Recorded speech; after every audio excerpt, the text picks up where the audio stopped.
Hi everyone, isn't my wristband pretty? I can also use this one as a hair accessory to tie my hair into a ponytail. Look. So today I will teach you how to make your very own wristband or hair accessory for your ponytail. This is very easy to use. We can use any available materials that we have at home. So we need ordinary rubber bands. We also need some yarns. You can actually use any recycled yarns that you have available at home. And of course, some cardboards. So let's begin.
So now we have our own hair accessory for ponytail or wristbands.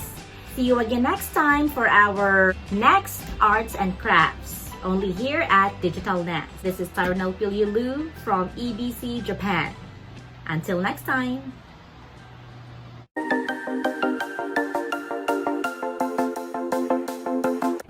Thanks for watching. Give this video a like and leave a comment down below. Make sure you subscribe to EBC Digital Nest and follow all our other social media platforms to see more content like this.